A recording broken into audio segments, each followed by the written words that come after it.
Welcome to the Automatic Patient Podcast, where we help your dental practice create a kick-ass recurring revenue model. Here are your hosts, Mr. Jordon and Justin Comstock.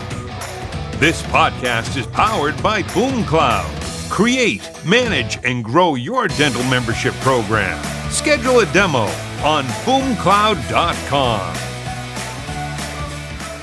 What's up, everybody, and welcome to another exciting episode of the Automatic Patient Podcast. I'm your co-host today, Jordon Comstock. With me, as usual, Bentley Folkman, our Director of Marketing. What is up, Bentley? How you doing, man?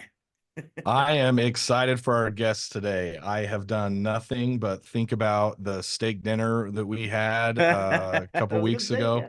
Man, those Texas steaks, they just hit that different. My belly is not the same. So I'm also excited for the conversation we're going to have too. Yes, Bentley and I were in Texas for the Dental Success Summit by Dr. Mark Costes, and we ran into some old friends, Jared Parente from Dental Warranty. Jared, what's up, and welcome to the show, brother. How's it going, guys? Definitely good, man. To see you out at the Success Summit, and good to catch up again here. Yeah, that's always a fun event to go to, especially when it is in Texas with great barbecue, as Bentley mentioned at the beginning. So, Jared, for our listeners that may not know who you are, why don't you introduce yourself, walk us through how you got involved into dental warranty and in dentistry in general. Like, I always like hearing that story first. So the floor is yours, brother. Absolutely. You mean the part where I fell in through the window? I think I never would have imagined getting into dentistry, actually just healthcare generally. But haven't been able to step away ever since. So been involved for a number of years. Different forms of fashions, have a history in medical aesthetics, the whole world of plastic surgeons, med spas, and that kind of thing. And that was my first foray into cosmetic dentistry, actually. So I had co-founded a company where we'd come up with a plan for consumers to save and get exposure to a network of qualified practitioners that provided really good services and options for them aesthetically. And so we had dove into growing a roster of cosmetic dentists, and from there, I had gotten involved with some consulting and the marketing side of these practices, and eventually a lot more of the internal operations and scaling practices. And that's where I had run into this concept of dental warranty, and which is fascinating, first of its kind. And as I got involved in this group, first in marketing and kind of growing the biz dev side of this, I had the opportunity to take the helm as CEO about 8 years ago, and have been working at growing it ever since. Yeah, I think I always managed to find my way into some of the most complex types of issues that are out there. I can't help myself, but Sure. this is one that is super unique. It's uniquely positioned, and I really see it at like the forefront of where you see opportunities to reduce friction and create a better patient practice experience, better relationship, and better solutions all around for everybody. And so it's been a ride, and lots of ground to go. But I'm the notes for you. I'm a huge believer in what you guys do over there at Dental Warranty, because years ago I used to manage my dad's dental lab. So we saw how many issues and remakes and patient frustrations happen often in the patient experience of the crazy world of restorative dental care. Right. So I definitely appreciate what you guys are helping out with in the industry. And I think every dental practice and possibly labs should have some type of dental warranty. So let's get started. We got a couple questions I want to ask you. And then at the end, we can share more information on dental warranty and, enlighten our audience on what you guys do and some more information there. So what do you see changing the most in patient care today?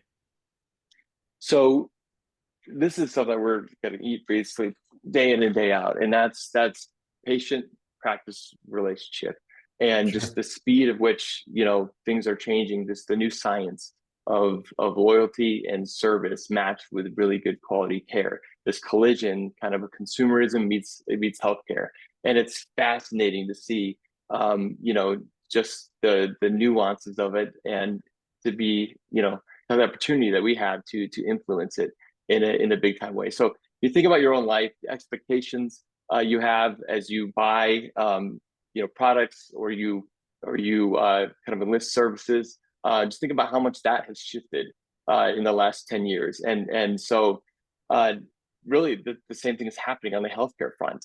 The same expectations we have in every other area of our lives, that's flooding in, right? And that's creating just new hurdles and things to overcome. And so there's actually some really fascinating research and data put out by Gardner that talks about the number one thing that influences loyalty between a customer and a business, and we see this on the healthcare side all the time.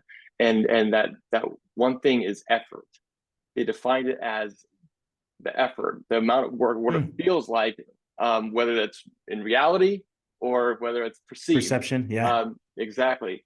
How hard or easy it is to do business with you, or to receive your services, or to communicate, whatever it may be, whatever part of that relationship, how hard or easy it is, effort.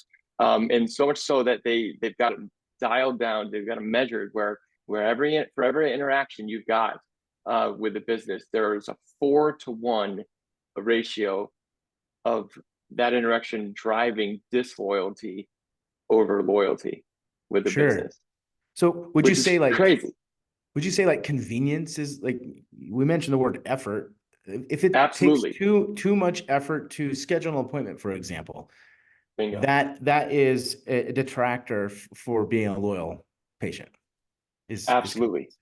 So I know this very well, at least for how I am. Trying to schedule an appointment the other day for a medical type office, right? And they made it so hard. I went on their website. Number one, I couldn't see who works there, or who the people I'm going to go see on their website. Couldn't see it. Made it really hard for me to schedule online. So I had a call, and I'm busy just like you are, Jared. Like, it's crazy. Everyone's busy, and everyone doesn't want to spend time to call an office up and be like, yeah, what time? It's too much back and forth, too much effort. So the key word today, I would imagine, would be convenience, making it super convenient for your entire patient experience, which I'm a huge believer in, because I will not go to a dental office or any type of office if they make it too much effort to schedule an appointment. Is that kind of what that report, at least from my perspective, that's what it sounds like it's talking about? Absolutely, definitely, that is a piece of it, but it goes a little bit further to talk about kind of the anecdote, right? Where it's like, how do you counter this? How do you reverse that 4-to-1, right? And so one of the things that I suggest, as we teach this stuff, is that you take inventory of effort in the whole patient journey. And so you brought up an awesome example, the convenience factor, how hard or easy it is to schedule an appointment, right? That's one example, right? And you tally all those things up and you figure out, right? And then so you, once you're able to label and identify some of the potential spikes in effort, we recommend mapping out what you would call next issue avoidance. So sometimes it's a matter of answering the things that aren't necessarily coming up right then and there. So it's unspoken or unasked questions, the things that are kind of, the patients are thinking, but it doesn't surface until later when it's more of a potential issue.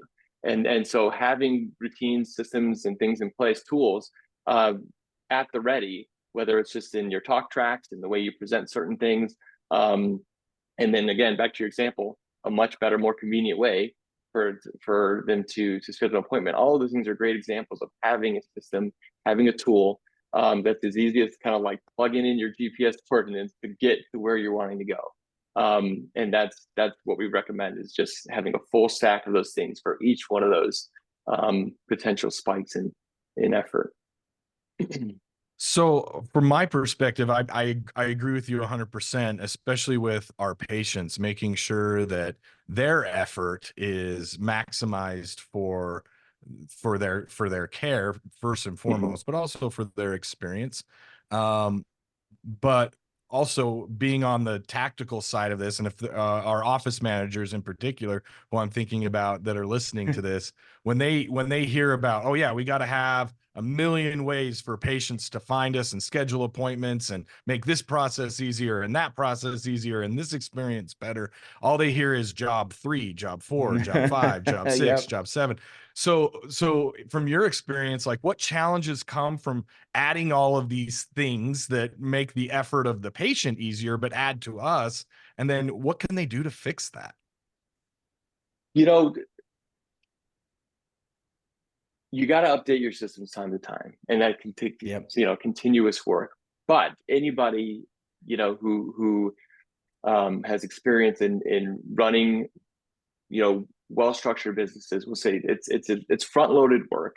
And the idea is that it makes everything in between that much easier. So if you designed it right and you take the time to plan and put those things, yes, it's upfront that you got to put that structure in place, but then it's done for a while, and it keeps from, all the kind of chaos and the unplanned, unforeseen stuff. It keeps all of that at bay. Doesn't always, play out perfectly like that. You're going to have to say, oh, that didn't work the way we thought. You have to go back and kind of rejig it.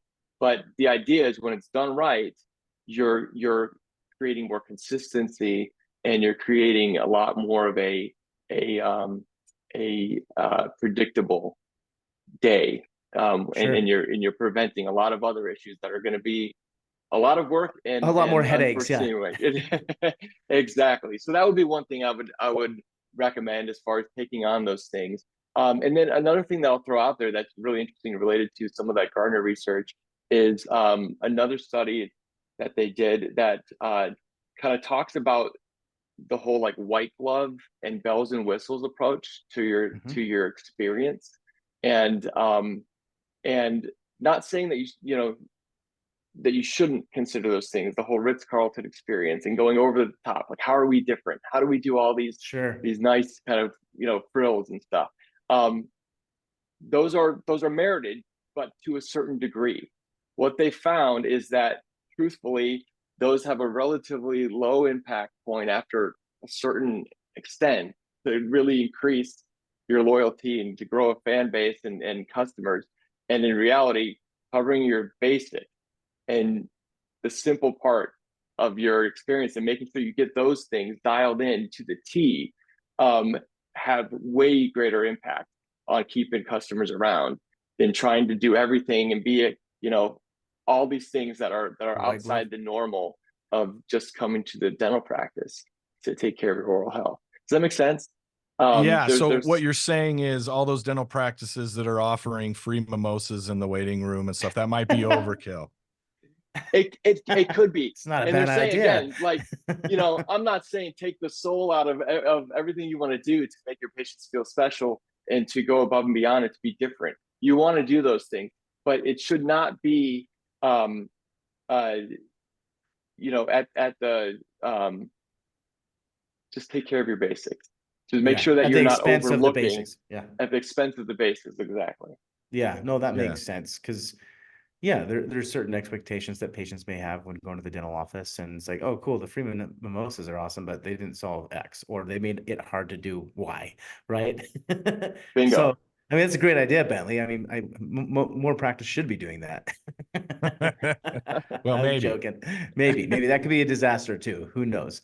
But no, I'm also big on processes, Jared. You mentioned the truth is the processes and systems that run a practice run everything. And if you get them right and maintain them, and yes, you're going to have to maintain them, and somebody has to own it, the job role, right? Whether it be the office manager or some other skilled person on the team that, the owner of the practice decides.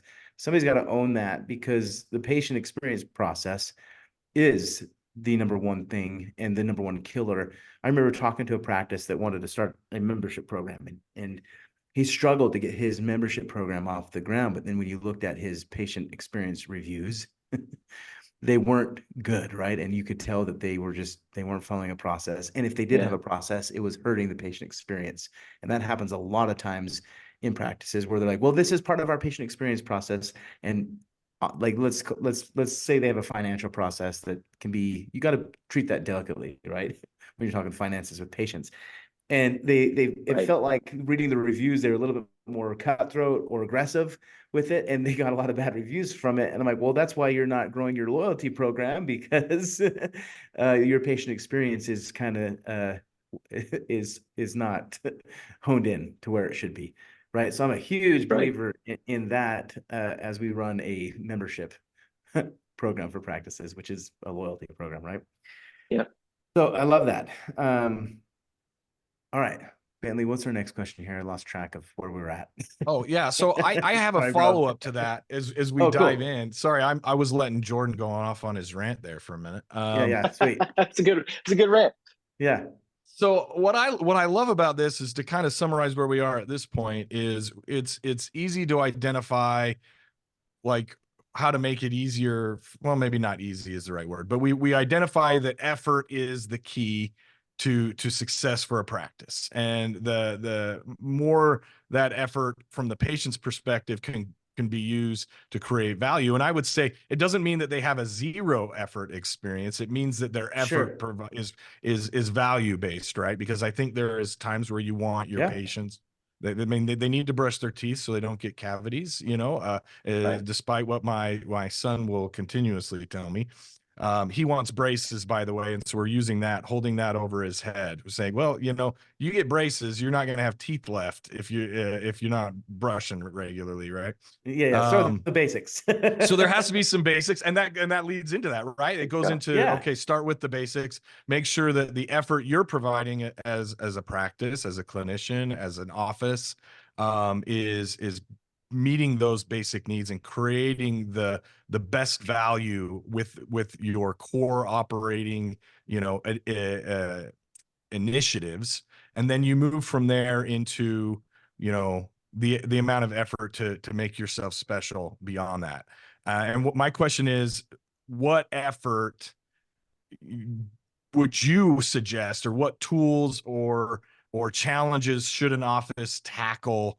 Let's say they've got the basics down, they've got great patient care, their patients love them, they've got loyalty, but now they want to tackle that next step. What would you suggest they do? Yeah, this one's not going to be a news flash at all, but I mean, it's all centered around your case presentation, your treatment planning and presentation process. I mean, that right there is going to make or break, just about everything from there. Because if you're not able to deliver that information in a way, right, that is going to be clear, understood, not too much, because we all know, right, it's a delicate balance in matching up with kind of the dental IQ and understanding, so you're not overloading patients, but you're not underselling what it is you're recommending for them and what they need to do to make sure they're taking care of their health.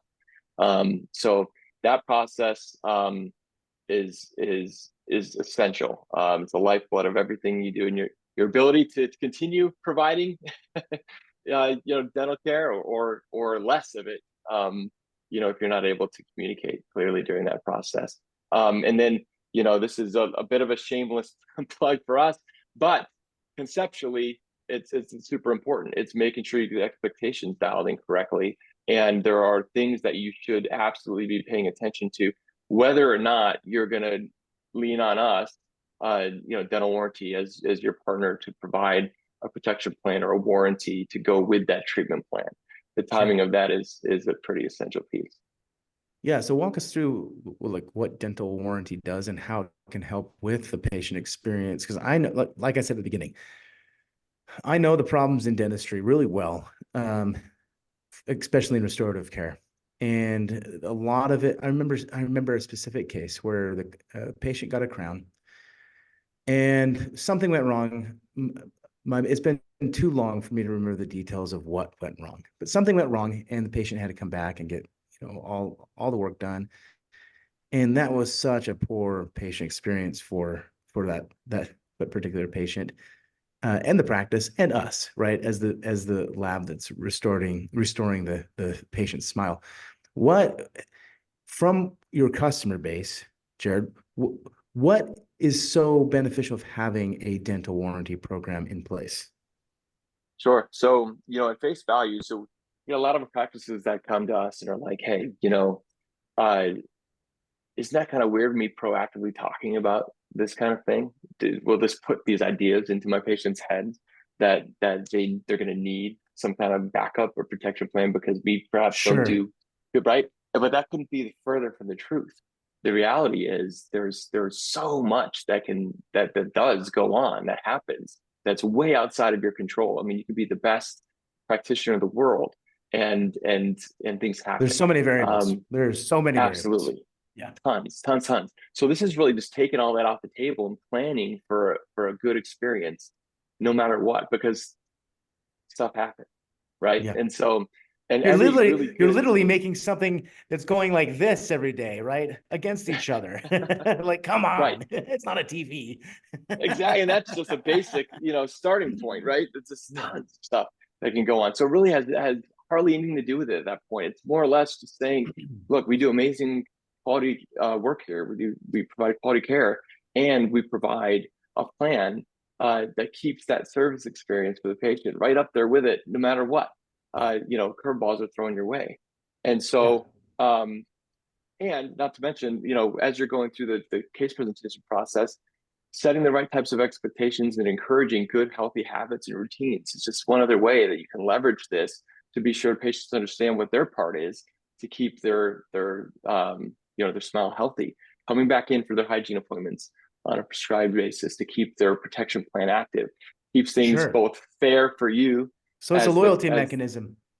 Absolutely, it is, and it's the right thing. It's the right thing for the patient, and it keeps things fair in terms of what you're going to do to stand behind the treatment that you provide. Yeah, I love that. And I often ask, whenever I talk to you, I'm like, man, why do insurance PPOs and insurance companies exist when all the practice needs is a membership plan and a dental warranty program? It's pretty straightforward to me. We kind of got it covered. I know. I think about that all the time. I'm like, man, why do patients keep going and buying these horrible PPO plans when there's services like what both of our companies do for practices? It just kind of boggles my mind. So here's a question for you, Jared. Why wouldn't a practice implement a dental warranty program? Is it like an ego thing? They're like, oh, I don't want to, like, I want to stand by my work without a warranty. Why would they say, no, we don't want to do this? It doesn't make sense to me, but. Oh, absolutely. And for the most part, we get over that hump, with some good dialogue and helping to kind of broaden the view. But I would say that's the number one concern, I think, that folks will come to us with, is just it's patient perception or feeling like I just don't need it. Things don't happen. I'm perfect. Right. But the reality is, when you really look back and you measure and you track and you start to look specifically, there's a lot more when it's accounted for than you might have realized. And then it's just the whole patient perception thing. Will this make patients feel like we're doing substandard treatment, or we're offering substandard care here? And once again, when presented the right way, which we coach on how to do, and it's actually very simple. So some verbiage coaching. Exactly, and it's more to do with the right time. This isn't an afterthought. This is right alongside the care, the treatment that you're presenting, is when this needs to be made available, because it's part of the whole thing that you're investing in. It's not only are you going here for quality care, but a really awesome experience that's like a warm, cozy blanket with it, no matter what life throws your way. And the fact that it's nationwide, follows the patient wherever they go. If they move away or travel, is just a whole different level. If something happens, if something happens to the patient while they're traveling, they could. So it's a win for the patient, because they can go like, oh, I'm in Texas eating barbecue with Bentley and Jordon, and Bentley busted his tooth because he was eating steak too fast. I don't know. If Bentley had a dental warranty plan, he could go to any dentist in the San Antonio area where we were, and get it fixed or get a temporary or whatever it may be. Exactly. And that includes if you need to go see a specialist. Okay. The value of that is transferable. An easy example of that is if, let's say you've got a crown that's protected and it breaks off of the gum line, you're looking at an extraction and an implant, let's say. The value of that original treatment can be put towards getting that implant placed. So it's very flexible. Interesting. It helps to accommodate for all the things that we know can happen. Yeah, that's interesting. Back to the. I love that. Go ahead, Bentley. Yeah, go ahead. I was gonna say You don't eat steak too fast either, so sorry. I do. Well, it depends on who you ask. If you ask my wife, I inhale food. I do don't too. eat food. Yeah. There's psychological reasons for that going back to my childhood, but I think for what I like most Sounds like about a good this, story. what I like most about this is, Jared, when you guys offer these plans from a provider or practitioner or clinician's perspective, I look at this as a way for me to build trust and loyalty in the event that something does happen, right? Like a crown can crack. You can, you can chew ice or do something that you're not supposed to and It's have soft bread, actually. soft bread. Yeah. And it's always something like that, right? And I'll be honest. So I had that happen to me. I don't know, probably 5-6 years ago. I had a crown fail, and it's probably because I was pretty hard on my teeth. And I'll be honest, I was mad at my dentist for not giving me a permanent solution, right? I'd had the crown for maybe a year and it cracked and failed. And whether that was justified or not at the time, I went to another dentist to go get it fixed. And so what I think is interesting about this as well is if I would have had the warranty plan with that crown, I would have went right back to that dentist and said, "Hey, this happened." I think it builds transparency in the medical profession and dental and all these places. I think patients get this idea that we're miracle workers and that we're going to make the patient bulletproof. Yeah. And we don't do that. And I think giving them this idea and communicating it the right way, that this is a warranty, that sometimes this stuff fails because it's our fault. Sometimes it just happens. Sometimes freak accidents happen. But when that occurs, you can come back here and I'll take care of you. I think that's a great way to build loyalty with patients and to set the expectations where they should be, that, hey, this is a partnership between the two of us. When these things happen, you come to me and I take care of you. We had a saying at the dental lab. My dad always said this. He's like, you're needing to get a crown, for example, because the tooth that God gave you failed, and you're expecting a human tooth to not fail, a human-made tooth to fail. So my dad would always say that, which is true, right? It's like, hey, naturally, your teeth are going to have problems because of maybe you're eating too many Jolly Ranchers, or I don't know. And your natural teeth will fail, and the restorative tooth, the remake, has issues too. Nothing is perfect, and that's okay. Exactly. It's like, so we used to say that at the dental lab. I always got a kick out of it. My dad would always say it. So God's tooth fails on you. Yeah. And so right. No, but Bentley makes some really good points. I mean, it's the perfect way to bring all this to the surface and make it all part of the expectations ahead of time. Reducing those questions. It's like they're investing a lot in that work, in that care, and they can know walking out of there that, okay, I'm not going to have to do it again if something weird happens. Yes. So Jared, here's this. Why would a patient say no to getting a dental warranty plan? It's hard to say, right? I mean, it's an investment, and everyone's got their own values, structure. Sure. So I guess I think the important thing for practice to understand offering this is just that. Don't put your own on patients. Offer consistently, simply the same way every time, and allow them to decide. Just say, all of our treatment is included with the dental warranty, basically, is the best way to go around that. That's the simplest way of doing it. And we've got a few different variations that work for different practices, depending on whether you're PPO or fee for service, and different things we can help coach on. But nonetheless, it is that simple each time. And allow patients to decide, and we see on average, if you're offering it the way we coach, right around half of your patients should accept it, if not more. And if your treatment presentation skills are totally dialed in, we see 70, 80% and up acceptance all the time. So patients like it, and not a whole lot of need to worry about, will they, won't they? Let them decide and just make it available. Sure. No, that's awesome. I love it. No, this has been a useful episode on our podcast. Where do our listeners find you guys online? Yeah, you can check us out at dentalwarrantycorp.com. And is Ryan being recorded? do we have a specific page set up for the Boom Cloud family yet? I can't remember if we do or not. But we can get you a link to put in show notes if we absolutely. We'll put a link. Provide you guys a good deal. Yeah, we'll put a link in show notes. Yeah, I appreciate that, and I'm sure our listeners do as well. No, I'm a huge, like I said at the beginning and multiple times throughout, huge believer in this concept of patient experience for your inside of your practice. As I said, there's a lot of variable problems that have happened over time running my dad's dental lab that you just can't control sometimes, So offering a dental warranty program is one of the smartest things you can do, in my opinion, from a business standpoint, aside from patient membership programs. They work hand in hand. They work hand in hand. I'm a big believer in it. So, Jared, I appreciate you. Love seeing you out when we go on the road. It's always fun hanging out with you and your team. You guys are awesome, and I would imagine that your customers love working with you as well, as much as us getting steak with you in Texas. So, okay, so go to dental. There we go.